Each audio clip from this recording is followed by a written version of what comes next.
Okay, so this year has been exceedingly difficult time for us all. The coronavirus has hit us like a freight train and disrupted the world pretty much overnight.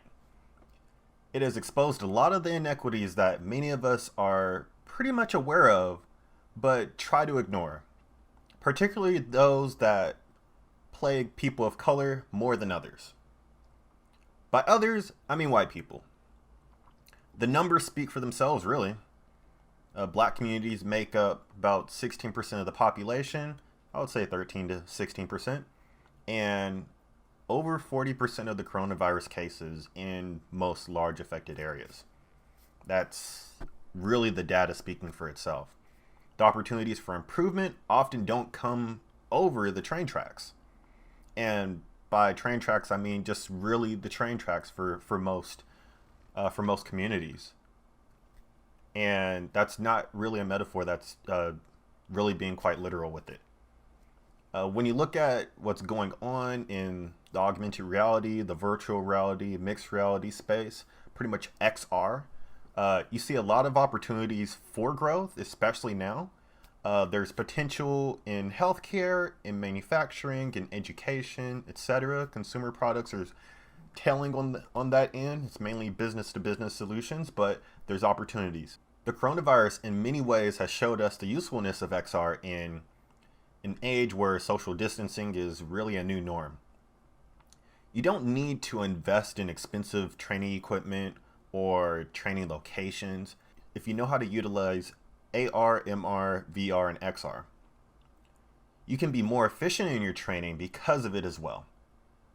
It can create more immersive learning experiences even when classes are online because labs are putting people at risk. The list can go on, quite frankly. When I look at the development scene, I see that there are hurdles to access. You don't need to be a coder, but you do need money to purchase the devices you're developing on because they are device specific in some cases. HoloLens, Magic Leap, they cost over $2,000. There is a financial hurdle. Often black people do not have the support to participate if participation is predicated on this whole pay for play model. There lies the disparity when we look at things objectively rather than subjectively. Objectivity is problematic when black developers have an interest and desire but little support. There are black creators making amazing stuff with very few resources or guidance because they have passion and dedication. But it can only go so far if they don't have the support that others would have if they were in the same situation. Needing to be twice as good to get half as far rings very clear in every black man and woman, especially in the creative and the tech space. Specifically for black women in tech because they must overcome the fact that they are women in tech as well. Black people need support to participate in the space, and often black people need a kick in the butt in the right direction to channel their effort in the space that is the most profitable and the most opportunistic. I say this because black people are notorious for their creative potential, and I see the applications for any black photographer, illustrator, videographer, singer, and dancer to enhance their work and increase their financial stability with augmented reality in particular. But in a bigger picture, just XR, creating XR experiences. A real world example is a singer that does photography or video can use augmented reality to enhance her work by taking a photo she took, using it as an image target, and overlaying video and music when the image target is recognized. She can put an app on the App Store and sell the photos as augmented reality prints. And now she is an artist in the tech sector, but she has an app. This changes the game for black creators to control their creativity instead of being taken advantage of by these organizations and platforms that do not care about black creators, just their creativity. And quite frankly, it's like TikTok, it's Facebook, it's YouTube, it's Instagram, Fortnite. You could go down the list, honestly. And so, Blackout Tuesday, hashtag Blackout Tuesday, it came and went. And the most startling thing was I noticed how silent Unity technologies, Unreal technologies, and quite frankly, the whole industry of extended reality was. In fact, you post something on one of the message boards, and people are quick to respond with, "Don't bring politics into here." I'm just like, really? Are we talking about politics when we say black people should not be killed by police disproportionately? Are we really talking politics when we're outraged that black people are murdered on video and people are silent and there's no accountability by the police departments to bring swift justice? This is not about politics. It's about whiteness. Especially because white people are responding with, "I'm not saying Black Lives Matter, that is racist. All lives matter." Or they're quick to point out that it is wrong to riot or loot, but have said literally nothing about the situations that led to the riots and looting. This is not about businesses trying to survive. It's not about politics.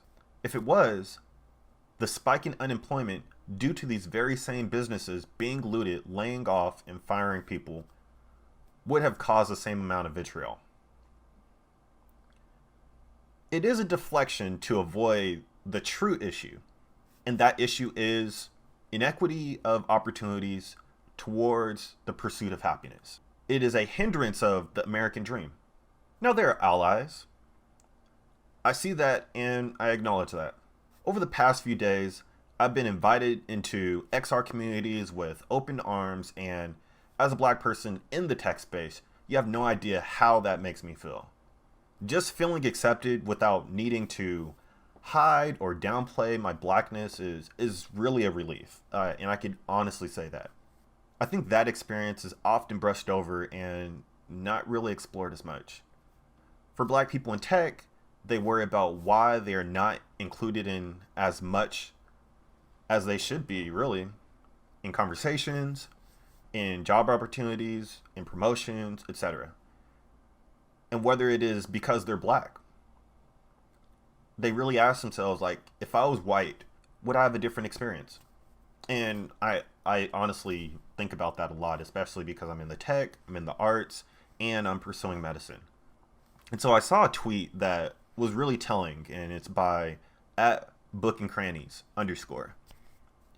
And they said, "Can you imagine? I refrained from putting black owned in my bio for years in fear of losing out on potential white customers. Well, I am indeed black, and this is my store. And I'll be screaming it from the mountaintops, moving forward." It's like 5 years from now, when the XR industry is booming, we're going to be seeing studies on diversity and wonder where the black people are at. With the billions of dollars the industry will be worth, supposedly, we'll wonder why black people are not getting their fair share of the pie. We talk about equity and inclusion, but we never elaborate on what that actually means. Black people make up 13% of the population, 16% of the population, however you want to shake it. If things were equal, black people would have the same market share as white, Hispanic, Asian, and indigenous people. That's not really equity, though. Equity is saying that black people make up 13% of the population and should represent 13% of the market share.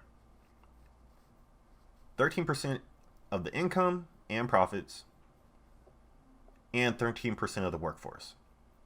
Until we reach that reality, I guess I'll just continue to ask, where's the black people? And so if you like this, support your boy. If not, thank you for watching. Thank you for listening.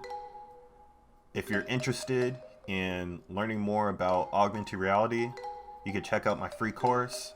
It's on Gumroad, focuses on art, tech, and activism in augmented reality. And it really is an intro course that teaches you how to make an AR app without code.